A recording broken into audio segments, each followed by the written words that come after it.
Welcome back to Ozarks Tonight. Well, it's Friday, and that means our normal Friday guest is joining us today. It's Steve Pokin of the Springfield News Leader joining us via Zoom today. Steve, thanks for being here. You have a very interesting story for us today involving a well-known Springfield business owner and a driveway and a parcel of land in a Springfield neighborhood. It's unique.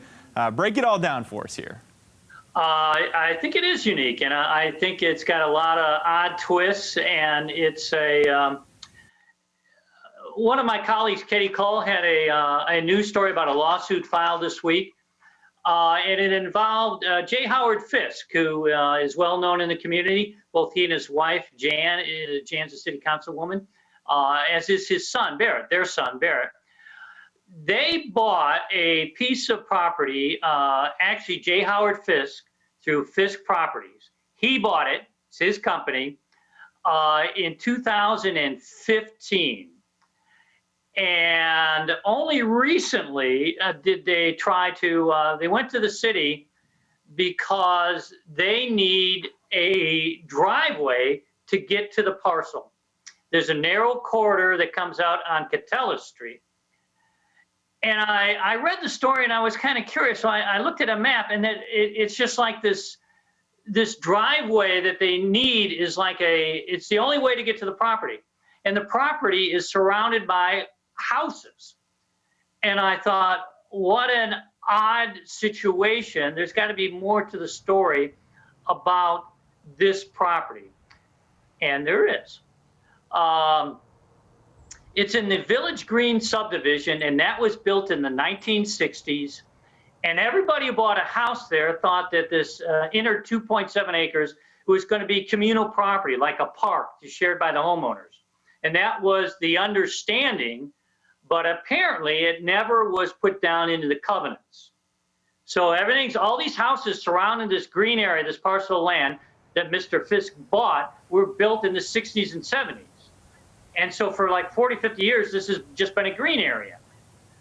And it's had a variety of different private owners. So I asked him, I said, well, why did you buy it in 2015? I mean, and back then it was in the county. And in 1970, it was annexed into the city. And he said he buys property, and it was in an estate sale. There were a couple of different odds and ends, different pieces. He bought it with the plan of his son is in real estate that could find a builder. Somebody might want to build a home that was kind of like hidden away from the street, but surrounded by these other homes, which is the only way to get to it is to get the city to give you a driveway. I drove out there and looked, and there's just like this narrow green corridor. You see some ruts in the grass. There's a sidewalk. There's a curb. There's no driveway there. There's no access to it. But apparently over the years, people have gotten access to it. I knocked on a few doors, and I talked to a guy who's been there 30 years. And he says, this came up 20 years ago. Whoever owned it then wanted to put a driveway to use the property. It's not wide enough. And the homeowner I talked to, a guy by the name of Charles Kaiser, says that his property line actually extends into this corridor needed for a driveway. So Fisk buys it, and he says he talked to somebody at the city before he bought it in the planning department who assured him there'd be no problem with a driveway. It was turned down by the building department. And Mr. Fisk hired an attorney to sue.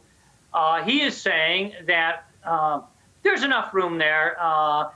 People have been going back there for years, and I talked to the attorney about a guy by the name of Brian Fisher, who filed the lawsuit, and he says that Mr. Fisk has 10 to 11 feet wide.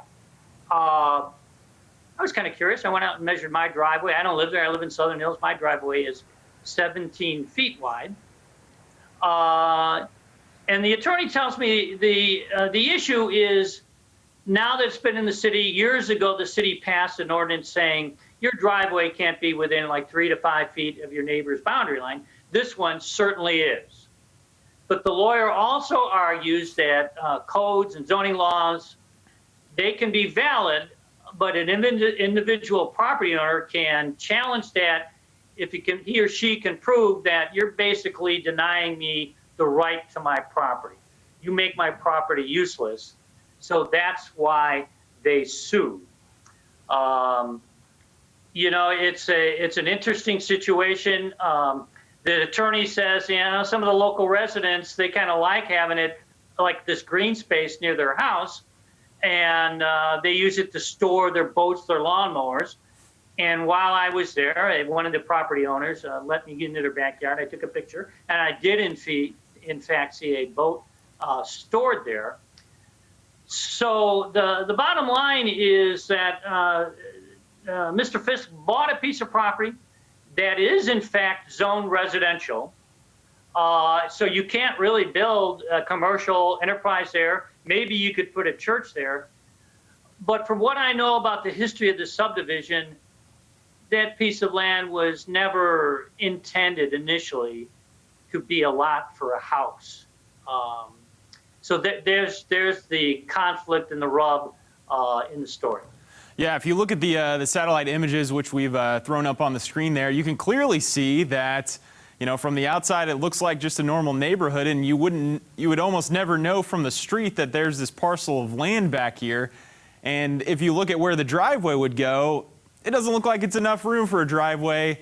And so this just kind of adds to the uniqueness of this story, because you wouldn't typically expect to see a house back there in the first place, because it doesn't look like there's a way to get there hardly at all.